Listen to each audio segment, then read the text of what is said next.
Have you ever stopped for a second and asked yourself, what even is time? And no, not like what time is it? I mean, what is time actually? Because if you start digging into it, physics, philosophy, and even psychology, the answers get weird, like real weird. Physicists say time isn't just some universal constant ticking away in the background. And the idea of past, present, and future, that might as well just be something our brains made up. Hi everyone, welcome back to my channel. I'm Sophia Dubois, and today we're going to be digging a little bit into the perception of time. This was heavily influenced by time expansion experiences by Steve Taylor, as well as Stolen Focus by Johann Hari, both of which were mentioned in a previous video. So if you're looking to learn a little bit more about the psychology of time perception, come along. We grow up learning time is linear, like a straight line we're walking along, one step after another. But the universe doesn't work like that. It's actually built on something called space-time, a four-dimensional fabric that blends the three dimensions of space with the one of time. We get this from Einstein. He shows us that with space and its three dimensions, there's also time and it's one. However, time and space cannot be separated, which is why we call it space-time. Every event, every moment has a place and a time, and they're woven together.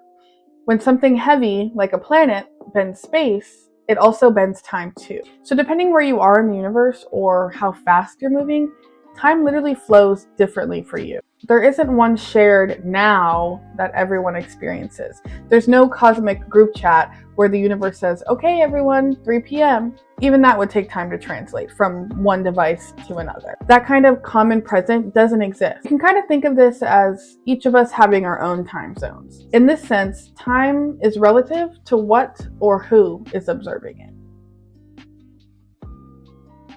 If we strip everything else away, time is just change over a duration. It's the rhythm of how things become something else. It's how we understand when something happened, the way space tells us where something happened. So if space is the backdrop that surrounds everything, time is the beat that carries it forward. But here's the twist. Physics suggests that there might not actually be a forward. Maybe what we call time is just us measuring our own transformation, a series of events flickering in and out of existence in a quantum blur. But time isn't just something outside of us. It bends inside us too. Think about how time feels during different moments. When you're trying something new, traveling, falling in love, seeing something beautiful, it feels like time slows down. But when every day starts to look the same, time just vanishes. You blink and suddenly it's November.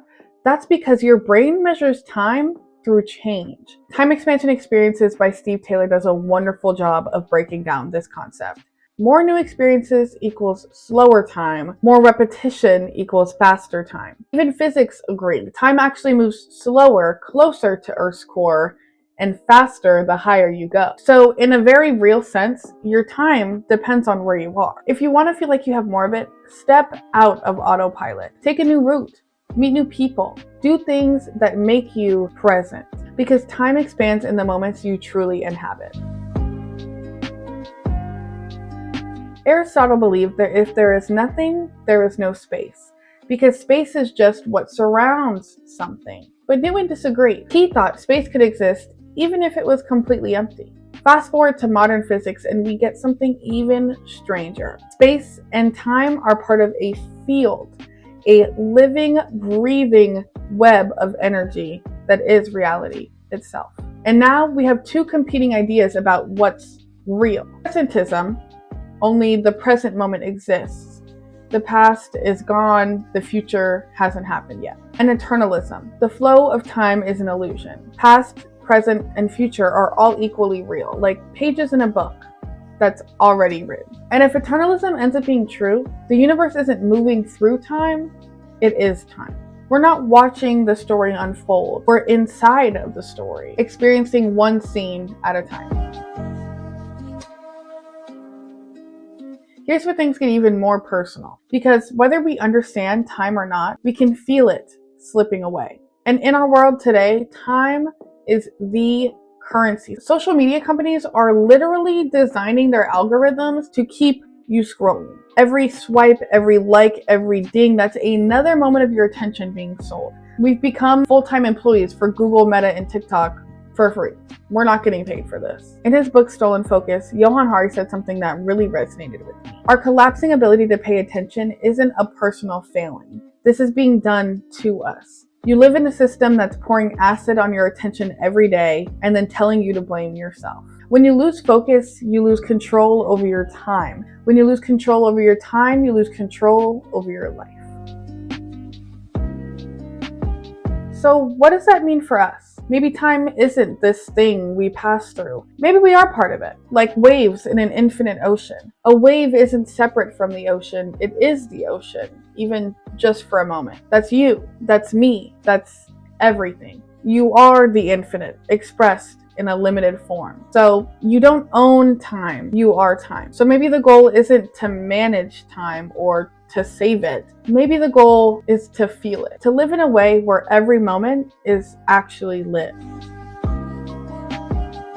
If it feels like your brain just did some yoga, same. Thanks for spending a few minutes of your time, or your existence here with me. If you like this little trip through the universe, be sure to leave a like, comment, and subscribe, or just take a deep breath and go stare at the sky for a little bit. Because honestly, that's probably the best use of your time right now. Thank you guys for watching. I love you, and I'll see you next week.